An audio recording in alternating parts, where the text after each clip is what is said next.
batting first in the second ODI against England. India have been bowled out for 221, which is much better than the 201 for 8 that they had posted in the first ODI. But to look at the circumstances that it has come in, we have a lot to talk about on this edition of The Outside View Live. And I have with me Ananya Upendran.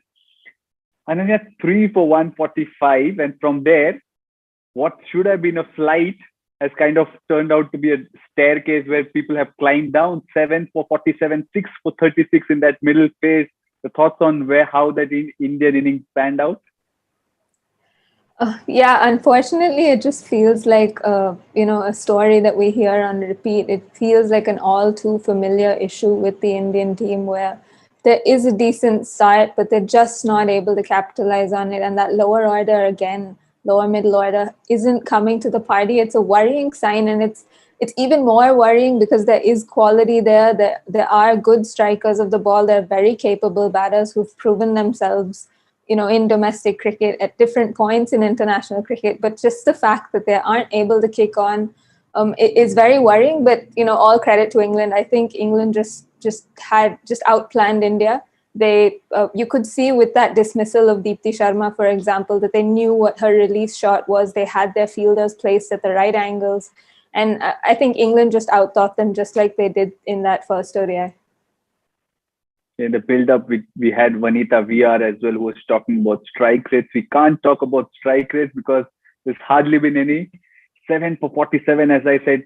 India 3 for 145 with about 16 overs to go. Ananya, you felt as if this time they had kind of rectified their shortcomings from the first ODI. They were on course for a total that we probably would have been happier with, but then it wasn't to be. Could you understand what was happening in that middle order? Deepti Sharma shot, you mentioned about Harmanpreet Kaur as well, Sneh Rana. Could you kind of make sense of what happened? Honestly, no. But look, I think the issue was that Harmanpreet Kaur, as we know, does take her time to settle in. She took a good 30, 35 balls. And I think at that point, she looked like she wanted to accelerate. It was probably, she was probably feeling a little more comfortable and thought, okay, I can up the ante now. Honestly, it looked like a shot that came out of nowhere, considering the way she had played leading up to that. But it was also probably a bit of frustration that was building up. We saw England did serve up a few half volleys, a few full tosses that India just weren't able to get away. So when that happens, you go looking for scoring opportunities. She probably was a little too early into the shot. Again, Kate Cross varied her pace beautifully through her spell. I thought she was just very, very good. She was very intelligent through that spell, and a well-deserved 5-wicket haul for her. But again, I think it was probably shot selection that India will rue. They didn't quite execute the shots as well as they should have, could have. And I think they didn't pick those changes of pace. And that's why they fell prey to Cross and Eccleston and all the others. Yeah, indeed. That partnership will come to it later, but it's only imperative that we look at the bowling scorecard first. And that one name that Ananya just mentioned, Kate Cross, shining with 5 for 34 of her 10 overs. Ananya, we had a conversation in the lead up to this ODI series, isn't it? Of course, off air, about whether England should prefer Natasha Farren, the left arm seamer, or Kate Cross. And I felt at that point that she didn't have an impactful test match, even though, she bowled well, but she didn't have returns to show. But here she is, 5 wickets for 34 runs. You might be very pleased with the way she went about with her task. Extremely happy for her. I think it's easy for bowlers to kind of get overlooked if they don't have anything in that wickets column. And we forget about the impact that they can just have by bowling dot balls, bowling tight areas. And bowling is all about partnerships. Sometimes you don't get the rewards that you probably deserve. And I think through that test match, Kate Cross bowled really, really well and didn't quite get the results that she deserved. So yeah, I was with you that I was very, very keen for Tash Farren to play, but when you have someone like Anya Shrubsole with the new ball, you can't displace her. And Kate Cross has proven through her career that she is one of England's best change bowlers.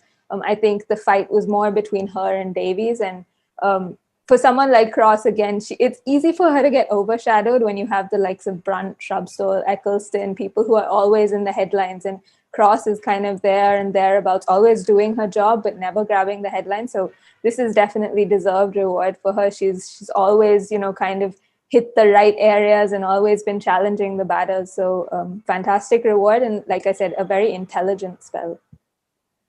Yeah, let's zoom in a bit more in this spell of hers. She first of all came up second change, not even the first change.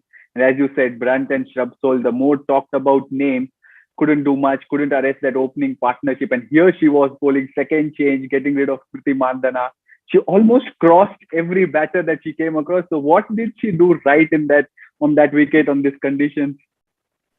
Well, I think it was just the lines that she bowled. She was always targeting the stumps. So different modes of dismissal were always in play. And I think also the fact that she got the ball to move both ways, I think she used that wobble seam delivery very well.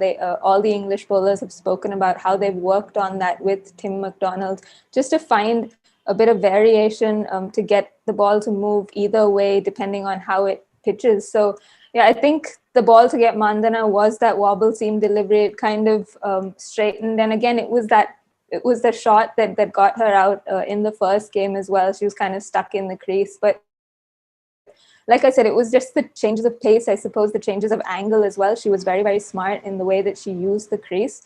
We don't talk a lot about bowlers doing that in the one-day game, but I think Cross, being a change bowler, you need to have those variations because, again, you're not going to have the ball hooping around like Shrubsole was at the very start. So, yeah, it was just, I think she kept things very simple. It was just a wicket-to-wicket line, but then getting the ball to move off the surface and challenging both the inside and outside edges. Yeah, Cross did what she did, but there was also Sophie Eccleston, who's been tormenting Indians from the test match. We talk about India's struggles against spin, not just the women's team, but the men's team as well, who kind of go to England and struggle against Moeen Ali. But here was Sophie Eccleston, who did really well in that test match and picked up 3 for 33 today. What different did she do from that red ball game that she played, and how do you kind of rate her performance? Because remember, she came a bit too early in this attack in this game today before the 10th over. So how well did she bowl, and what different did she do according to you?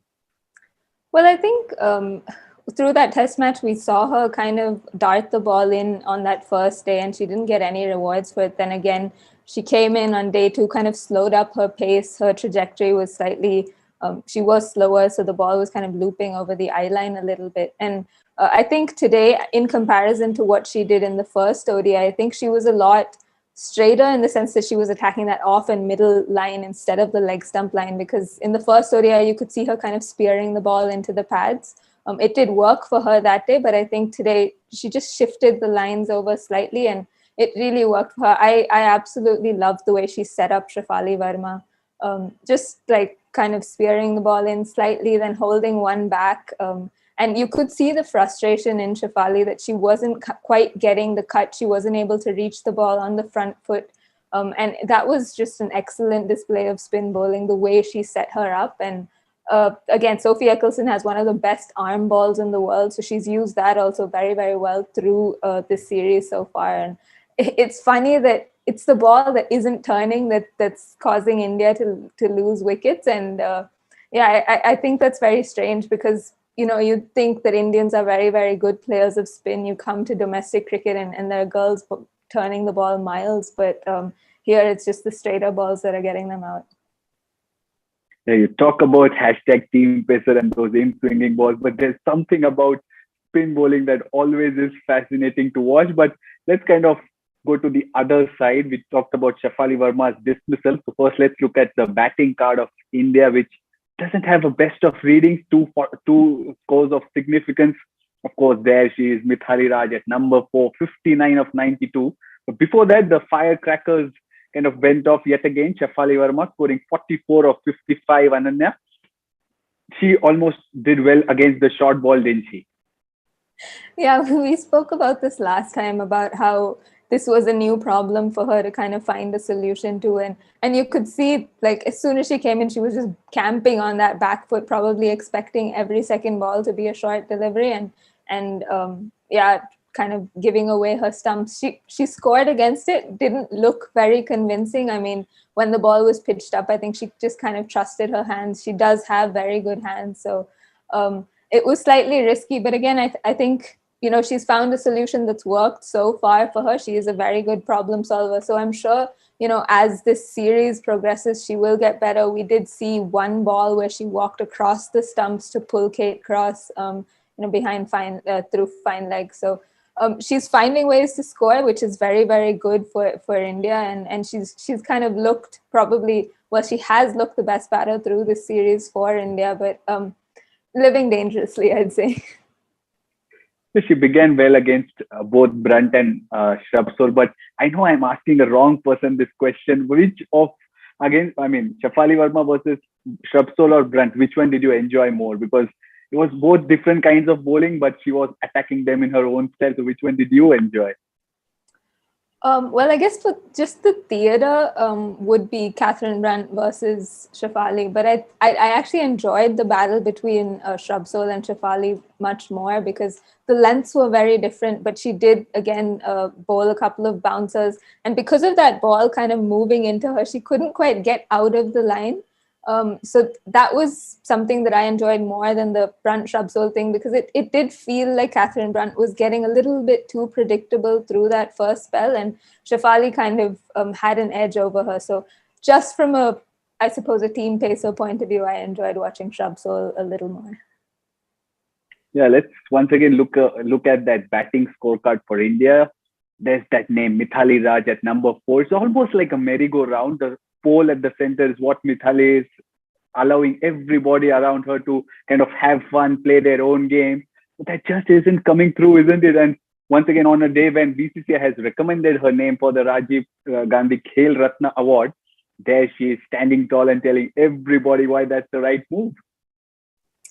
Yeah, I mean, she is. We know she's India's greatest batter. I think there are no two ways about it. She is the most consistent batter we've ever had, and just that longevity and the fact that I don't think there've only been a couple of years where she's averaged under 40 through her entire 22 years, which is incredible in itself considering the gaps in that career. But yeah, I mean, I think she said this through her career about the frustration of not having someone to kind of hold one end up, and for her to be able to be a little more expansive.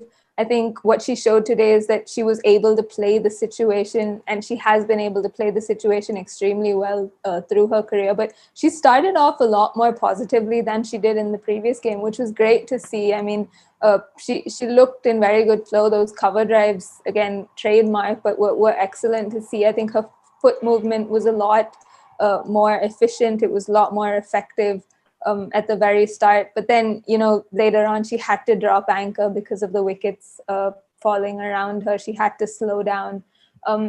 So, yeah, I mean, she played the situation very well. I guess it's kind of disappointing as a supporter of Indian cricket to kind of see that there is no one else kind of lifting their game consistently. We did see Smriti do it for a couple of years. There is a lot of pressure on her, I know, but there is just as much pressure on someone like Mithali Raj. So it's slightly disappointing to see that the top 5, 6 haven't been able to raise their game and support her. But again, like you said, she's always there. And I guess playing in Taunton also helped her. Yeah, she's surely at home in Taunton. The legend of Mithali Raj continues to grow. Remember, she just completed 22 years of international cricket a couple of days back. So it's an interesting phase for her, but not so much if you'd probably ask her, because the others aren't standing up to be counted. So 221 on the board for India. And then let's move to that territory where you have to pick and choose. First of all, you picked Catherine Brunt and Harmanpreet Kaur. Didn't go to plan, but Catherine Brunt, let's talk about that aggression that she showed when Lauren Winfield Hill dropped the catch. Did you feel it? Did you kind of relate very well to that? Oh yeah, definitely. I mean, I've seen a lot of catches go down, and especially when it's a battle that you really, really want to win. It was Shafali Verma, someone who's kind of tormented her through this series. So she would have been doubly angry. Well, angry that a catch was dropped off her bowling, but doubly angry because it was Shafali. So definitely relatable, and I guess that's the beauty of Catherine Brunt. There's always emotion, and I actually thought she bowled a lot better than her analysis suggests. That last over was very, very wayward, but first spell slightly predictable, but I think that second spell to Mithali Raj was wonderful. Just getting the ball to jag back in, even a semi-new ball later in the innings. So I think she bowled quite well. Didn't get the rewards for it. Indeed, 18 runs of that penultimate over of the innings, which was last for Catherine Brunt, meant that India finished on 221. They were bowled out in the last ball. So, Ananya, first thoughts: will England chase this down, and who's going to star in this run chase?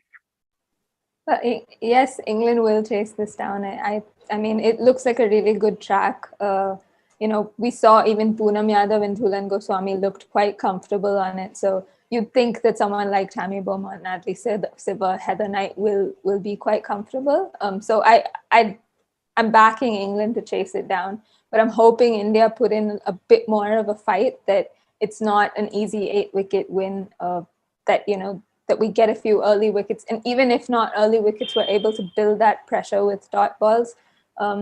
I think we can learn a lot from what England did, where their planning was just brilliant. I think they knew exactly what they wanted to do to each batter. So hopefully India have learned from that. They set their fields a lot better.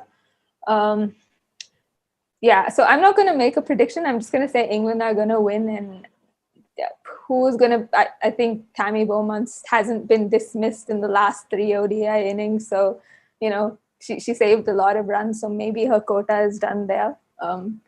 But I think I'd go with Natalie Siva. I think Natalie Siva is going to have another good day. But clearly I'm good at jinxing. So I wouldn't back me. Yeah, not all bad. You had predicted a score in 220s, and India have got 221. So that's a yay if we can count that as one. But yes, as you said, Natalie Siva averages 57 in the 3 ODIs that she's batted in at this venue at the county ground in Taunton. So let's see what happens in that run chase. We'll pick up this conversation with Ananya Upendran in our post-match show on the Outside View Live. See you.